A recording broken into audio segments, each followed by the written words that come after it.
that he goes to significantly better. I mean, he's an elite defensive player at a premier position. And so, look, I think when you look at the Commanders, there's a lot to like. There's a lot that got turned around between Dan Quinn and how Jaden Daniels played. You had an elite player on the defensive side of the ball that can impact football games.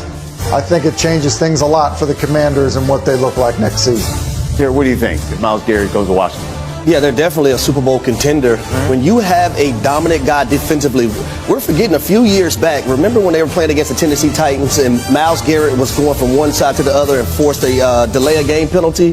That's the kind of attention that Myles Garrett is going to endure. Being a defensive player on that side of the ball that you have to game plan for, it can also be a game record for your defense. All right, let's stay in that division, NFC East. Kevin, Micah Parsons says he's had conversations with Jerry Jones. Nothing has been finalized in the last year of his contract. What if the Cowboys don't re-sign Micah Parsons?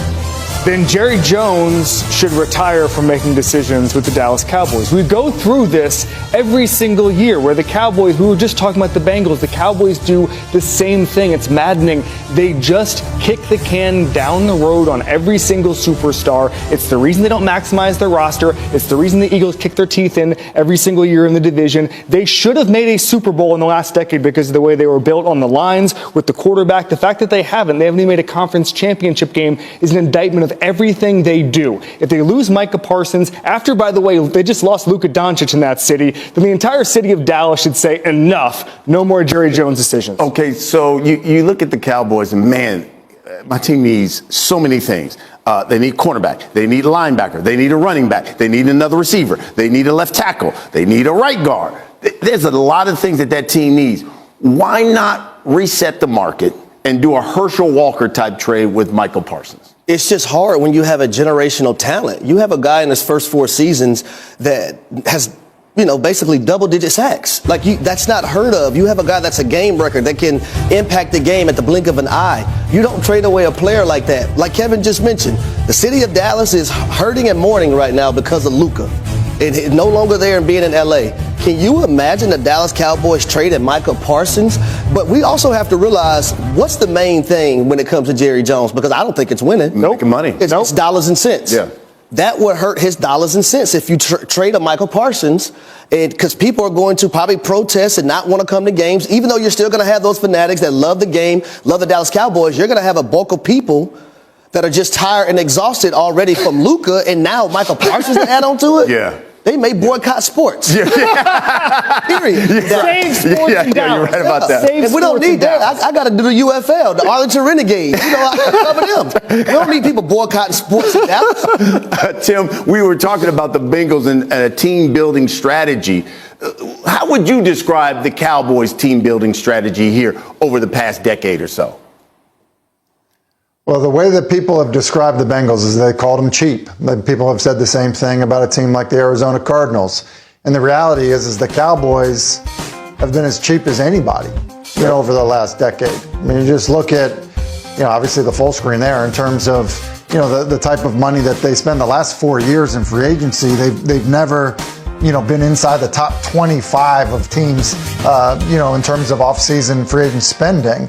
And then, as Kevin alluded to, what they've done with their, in-house talent, because believe it or not, they've actually, Jerry Jones, the GM, has actually drafted really well. But when they drafted good players, they've dragged their feet in terms of signing them. And then by doing that, Dak Prescott's been way more expensive, and other players have been way more expensive. And look, they've been cheap with coaches, they've been cheap with players. I think they try to use being in Dallas, being in Texas and being an income tax-free state. I think they've tried to sell playing for the star as being something that's good for your brand, and all that stuff, sounds cool and all of that. But the reality is that they've operated, in a way that has prevented them from being a better football team on the field. And I don't think there's really another way to say it other than that they've been cheap in terms of how they've handled their players and their coaching staff. So if that's the case, then Kevin, fill in the blank.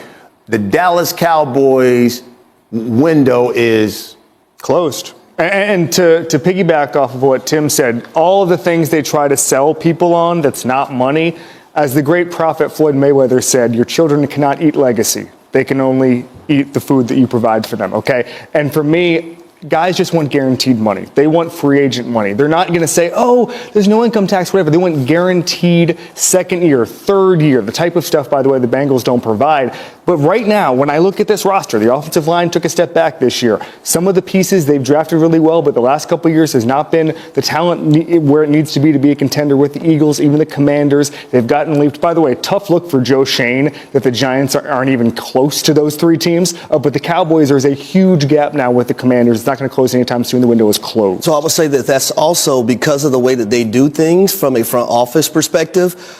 You are now behind Adam Peters and Howie Roseman from a general manager standpoint, if you're Jerry Jones. And then also from a quarterback perspective, there are a lot of people that's going to take Jalen Hurts and also Jaden Daniels over Dak Prescott. So you're third in that league across the board, and it's because of the way that you have done things over the last few years. Okay, Tim, I'll give you the final word. The Cowboys window is what? Yeah, I agree with Kevin and Harris. It's close. Like you don't have the best quarterback in the division. There was a period in time that you felt that way.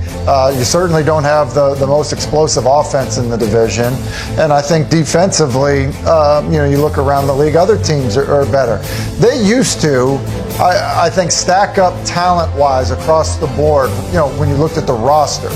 They don't do that anymore. And now they just have older players, that talent-wise, the roster doesn't stack up against it.